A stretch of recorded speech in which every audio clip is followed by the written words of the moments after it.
제가 법사위원장을 맡으면서 기존의 안 좋은 관례는 깨겠다.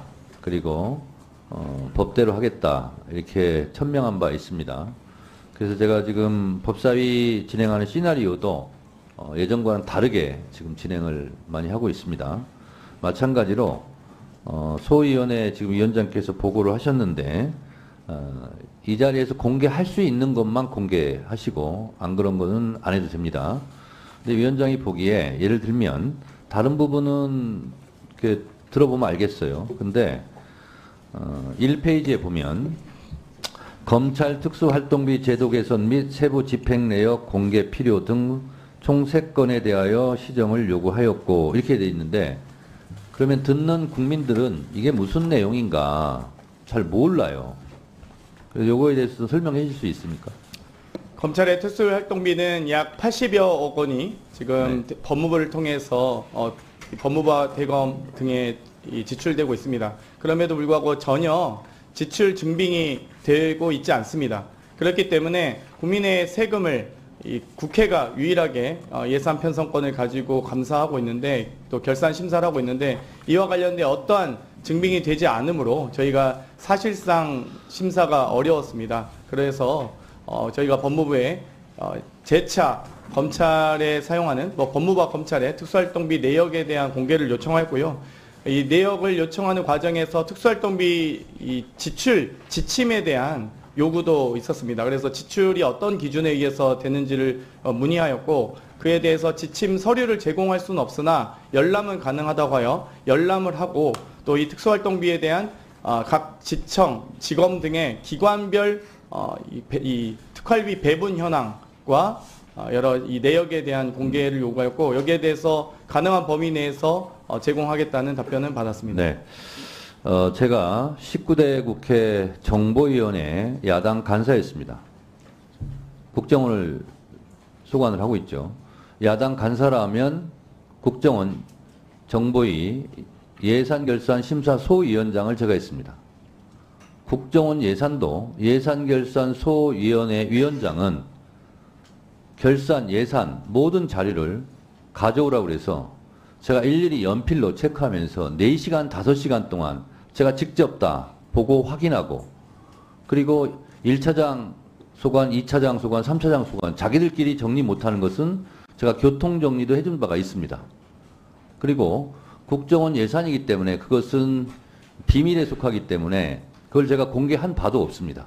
그러나 국회에서 해야 될 기능은 이렇게 해야 됩니다. 그렇기 때문에 국정원 예산도 제가 그렇게 한 바가 있는데 검찰 특수활동비가 뭐라고?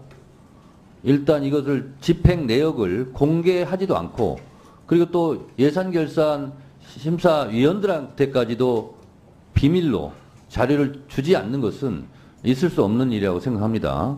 그래서 제도를 개선하려면 세부 집행 내역을 알아야 제도 개선을 할 거 아닙니까? 그래서 이 부분은 앞으로 법사위에서 결산 심사를 하든 예산 심사를 하든 집행 내역을 제출하지 않으면 특수활동비는 전액 삭감하시기 바랍니다. 그렇게 해야 그것이 제도 개선이 된다 이렇게 생각하고요. 그 다음 법제처 소관에 대해서는 현실적인 기타직 보수 예산 편성 필요 등 2건 이렇게 했는데 이것도 우리 예산결산 심사소위원장이 읽은 것만으로는 국민들이 알아들을 수가 없어요. 이것도 잠깐 설명해 주시기 바랍니다. 지금 여러 이 정규직을 제외한 또 이 비정규직 등으로 여러 업무에 종사하도록 하는 분들도 계시고요. 또 여러 기타직이라고 해서 정규직 이외에 직제를 가지신 분들이 실제 근무하고 계십니다. 그렇기 때문에 여기에 대한 이 현실적인 보수와 또 체계를 좀 만들어서 현실적 대안을 만들어야 된다의 정도 보고 드리겠습니다. 네, 감사원에서는요. 업무용 택시 예산을 감사 활동비 일반 수용비로 이관 편성할 필요했는데 이게 뭔 말인지 모르겠어요. 지금 현재 업무용 택시에 대해서 이 기본 경비를 더해서 특수활동비가 들어갔습니다. 제 기억에 지금 5억 8천여만 원 정도인데요. 감사원 직원 전체 직원 1,100명이라 봤을 때 그중에 감사 실제 업무를 하는 인원들이 만약 탄다고 해도 2만 원씩 택시비를 타도 2만 8천여 회를 택시를 탄 것이 됩니다. 그렇기 때문에 5억 8천여만 원의 택시비 지출은 너무 지나치게 과다하다라고 했지만 실제 총액만 저희 법사위 예결소위에 보고를 했지 구체적 사항에 대해서는 보고하지 않았습니다. 내역을 제출하지 않았기 때문에 강력하게 내역 제출해 주실 것을 요구했고요. 이에 대해서 일자와 여러 이 사용 시간 등을 고려해서 제출하기로 일단 했습니다. 자, 그러니까요. 감사원에서 감사원 직원들이 감사를 하기 위해서 가는데 업무용 택시를 탄다는 겁니까? 그런 거죠? 예, 그렇습니다. 근데 그것이 5억이 넘는다는 거예요? 5억 7,900만 원 정도. 감사원은 다른 차량은 없습니까? 택시를 타고 다녀야 됩니까? 그와 관련돼서 말씀드렸는데 이 잦은 야근으로 인한 택시 이용이었다고 하기에는 전혀 사실 소명이 되지 않았고요. 이것도요. 실제로 업무용 택시를 탔는지 아닌지도 지금 확인이 안 된 상태 아닙니까? 그렇습니다. 이 집행 내역을 자세히 보고하지 않기 때문에. 네, 그런 거죠? 전혀 내역이 없었습니다. 이렇게 되면 국회에서 부실 결산 감사가 되는 거죠. 그리고요.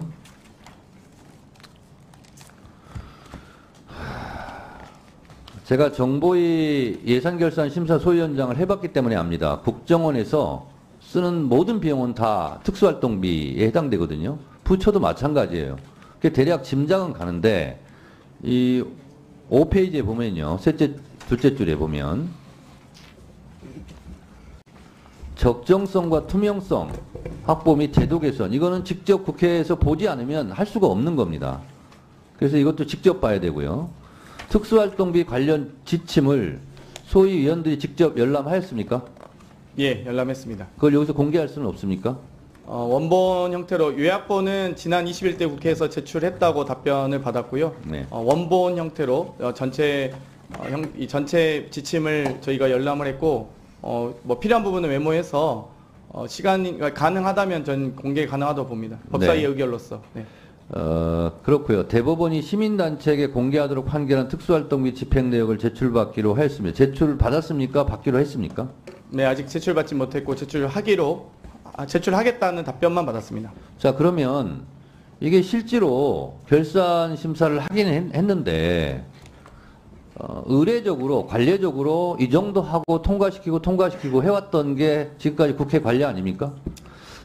하지만 이제 결산 심사를 시작으로 2024년도 정기국회가 개회합니다. 그러면 저희가 국정감사와 또 예산 심사 과정에서 결산에서 제대로 소명되지 않는 예산에 대해서는 전혀 예산에 반영할 의사가 없다는 걸 분명히 했기 때문에 결산 심사 이후에도 계속 제가 확인하도록 하겠습니다. 자, 부대 조건은 아니지만 일종의 부대 조건으로 우리 법사위 예산결산소위원회에서 자료 제출을 요구하라는 것을 계속 하시고요.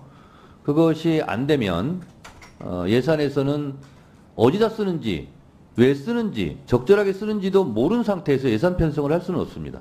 네, 그렇습니다. 정부가 예산 편성을 하더라도 국회는 예산 심의권이 있어요. 그것은 심의권에 대한 포기거든요.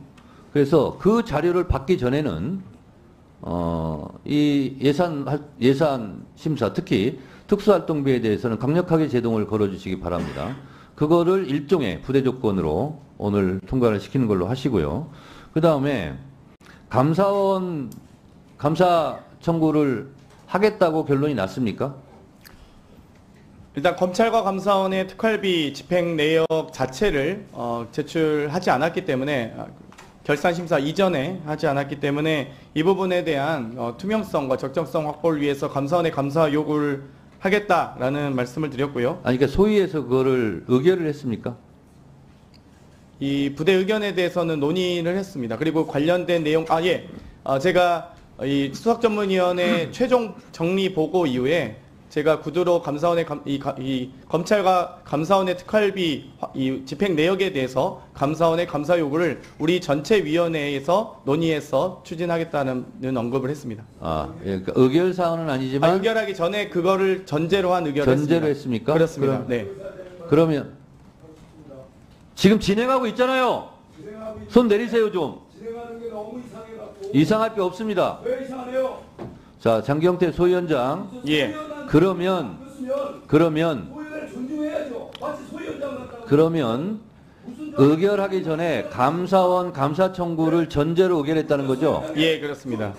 그러면 양 간사 간의 감사원 청구 부분에 대해서는 협의를 해주시기 바랍니다. 수고하셨습니다. 예, 감사합니다. 존중하고 해야지 말이지. 하나하나 무슨 뭐 따지듯이 훈계하듯이 지정시키고 말이지 현장에서. 그럼 동료한테 심의하면 뭘 보는 거예요? 아니 소위 위원장은 가만히 있는데 왜 그러세요? 소위 위원장님이 송석준 의원님, 그러면 안 되죠. 아니 본인은 가만히 이건태 의원님도 잠시 조용히 하시고요. 저희들 보고하면서 뭐라고 하든 반응하지 마시고요. 송석준 의원님, 이렇게 행동만 보여주지. 송석준 의원님 위원장의 여기 아무나 발언권을 얻지 않고 발언했으므로 145조 1항에 의해서 경고합니다. 맨날 경고야 맨날. 맨날 경고 먹을 짓을 하고 있잖아요. 1차 경고합니다. 이거 보험대로 진행하지 마세요. 고압적으로 끼어들게 하지 마세요. 송석준 의원에 대해서는 145조 1항에 의해서 1차 경고합니다. 위원장의 발언권을 얻고 발언하시고 위원장 발언권을 얻지 않고 계속 발언할 시에는 145조 2항을 적용할 수 있음을 미리 경고 말씀드립니다.